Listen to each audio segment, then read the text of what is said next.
Today I'll be proving that algebraic multiplicity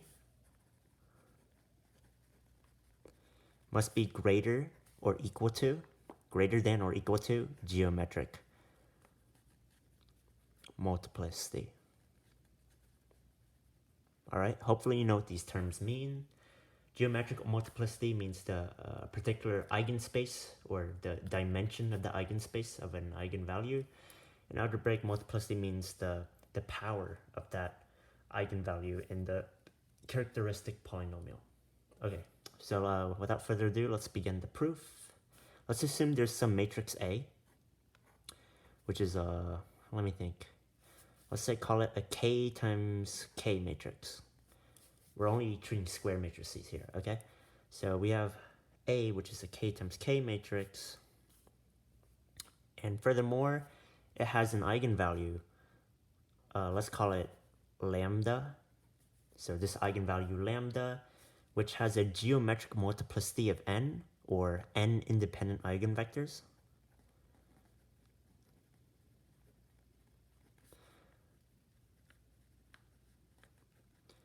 And geometric multiplicity equal n. Alright? So matrix A, K times K matrix, or so on. And then let's furthermore, let's assume there's a matrix P, which, alright, okay, let's just list out the eigenvectors first. So let's say the eigenvectors for A is P1, P2, P3, all the way to Pn. So those are the eigenvectors of A corresponding to lambda, all right? Let's say this matrix P is the basis for these eigenvectors. So this P is basically the eigenspace. So let's call P the eigenspace, which would be, and these represent columns. So P1 column, P2 column, all the way to Pn column. And hold on, let's not stop there. Let's go all the way to Pk. So everything from here to here are not eigenvectors. They're just random vectors. But you'll see why I want k entries. So let's make P a K times K matrix, all right? Because each column has k entries because they're eigenvectors of A. So let's make this go to Pk, and from Pn plus 1 to Pk, these are not eigenvectors. These are just random vectors, all right? Next, we have to prove that, from here, we have to prove that, before we do anything, let's assume that A equal, let me think, what do we do here? Sorry about this. Oh, P negative 1, A, P. All right? And let me see if this is the correct way to do this. No, this is not the correct way to do this. Sorry about that. We don't do this. I'll just show you later. Let's find the determinant of P negative 1 A P minus lambda I. And this lambda is that lambda here. Okay? So using matrix rules, we can make this into this. So P negative 1 A minus, let me think, P lambda I P negative 1 P, using matrix rules. So we factor out P negative 1 and P, and then however this one must get a P here, and here's a P negative 1. You just plug it back in to see it goes back to lambda I. So we have this, but as you know your determinant rules, determinant AB equals determinant A times determinant B. So this P negative 1 and P, they just cancel out. So we get, if you want to see, that P negative 1 times that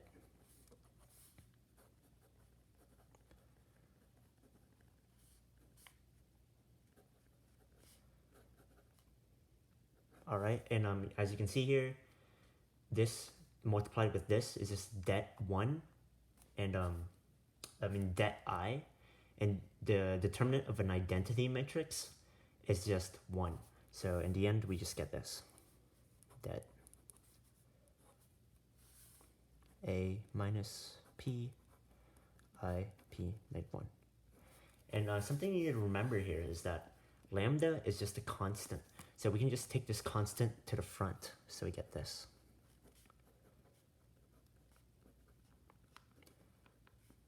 And you can see that things start to cancel out here. So p negative 1 times I is just p negative 1. P negative 1 times p is just I. So in the end, we get that this thing right here equals det A minus I. All right. So I, took the constant in front, and then I got this. So here's what we know.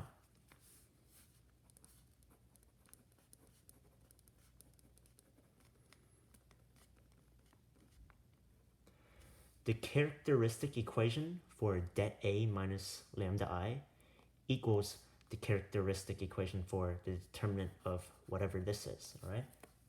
And here's why. You may say that doesn't have to be true. All A has to have the same eigenvalues of this. It doesn't need to have the same multiplicity, algebraic multiplicity. But you'd be wrong, because so yeah, it needs to have the same characteristic equation, because this equals this must not equal also 0, but it needs to also equal, let's say, a determinant of 5. So if you were to think like, hey, maybe the characteristic equation of this might be lambda, and this characteristic equation right here might be lambda squared, and you end up with the same eigenvalues because both would equal 0. But you also need to consider that in another scenario, lambda and lambda squared must equal 5. And then you get that root 5 equal 5, which can't be the case. So their characteristic equations must be equal, because not only did this must hold true for determinant 0, but determinant must also hold true for pretty much any number, all right? So the characteristic equations must be the same. All right, now with that in mind, that the characteristic equations must be the same, let's consider what AP is, all right? So AP would equal A here, and whatever this is. So P1, P2, Pn, Pk. And as we said, P1, P2, P3 are all eigenvectors of A. So let's put this A in. If you know your matrix rules, you'll see that this is a valid way to do things.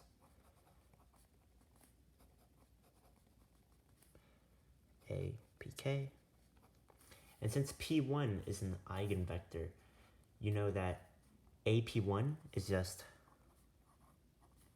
lambda P1, lambda P2, lambda Pn, and this just remains APK. Remember that Pk is from Pn plus 1 to Pk. These are just random vectors, they're not eigenvectors. All right, now we're back to this. And remember, we want to find what P negative 1 AP is. So P negative 1, P negative 1, all right? So let's put the P negative 1 into here. Get this. P negative 1, lambda P1, P negative 1, lambda P2, P negative 1, lambda P3, P negative 1, lambda Pk.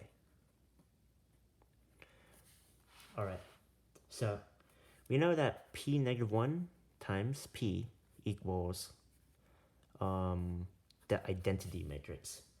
Then furthermore, you can see that P negative 1 times P equals P negative 1 times P1, P2, P3, and so forth all the way to Pk. Let me think. Oh, this should be an A. Sorry about that. That should be A, because this is not an eigenvector. And all the way to Pk. And from here, you can see that p negative 1 times p1 must equal, this must equal the elementary, or what do you call those vectors again? Unit vectors. All right. These must become p negative 1 times p1 must be the unit vector e1. And this must be e2. This must be e3. Dot, dot, dot. This must be ek. Because it needs to end up looking like this matrix. 1, 0, 0, 0, dot, dot, dot. 1, 0, 0, 0, 0, 1. It needs to end up looking like this matrix. All right? So p negative 1 times p1. Remember, we can just bring this, what do you call it? Coefficient to the front here. So p negative 1 times p1, as we can see here, must equal e1. So let's bring this here. Equals lambda e1, lambda e2, dot, dot, dot, lambda en, dot, dot, dot, p negative 1 a pk. And we just leave this as is, because this is not a coefficient, this is a matrix, and we can't do what we just did with the ones beforehand. And something you need to notice here is lambda e1, lambda e2, this corresponds to matrix this. Lambda times 1 is just lambda. Lambda 0, 0, 0, 0, lambda 0, 0, and it goes on. And as you can see here, there must be n of these lambdas here. So henceforth, if there's n of these lambdas, you can see by the cofactor expansion theorem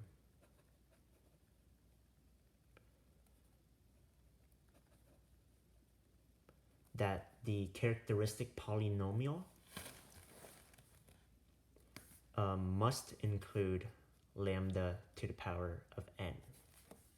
All right, so this is the proof. Hold on, let me think what I need to explain. So if we cofactor expand this matrix right here, which equals a p negative 1 a p, cofactor expand this, we get something like this. All right. And if we do cofactor expansion theorem, then we must know that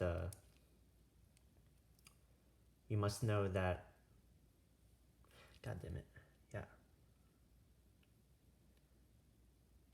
Oh yeah, we must know that lambda has a power to n in the characteristic equation. Hold on, let me think what more we need to explain.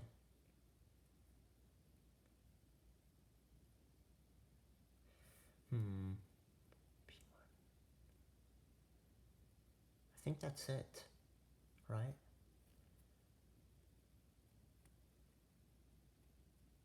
Yeah, this is the proof. That's right. So if there's a lambda to the n, since these characteristic equations are the same, if there's a lambda to the n in here, then there must be a lambda to the n here. So that means the algebraic multiplicity is also n. So what we derived here is that if the geometric multiplicity is n, then the algebraic multiplicity must be n. So therefore, algebraic multiplicity must be always greater or equal to the geometric multiplicity. And hold on, let me think if I made any mistakes here.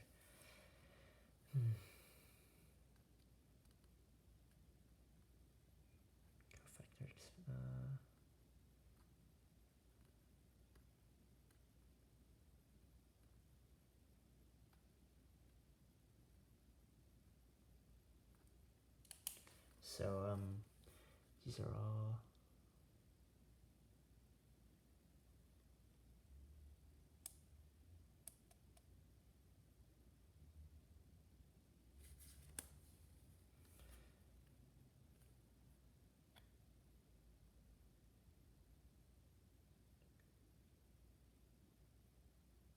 yeah, and then hold on.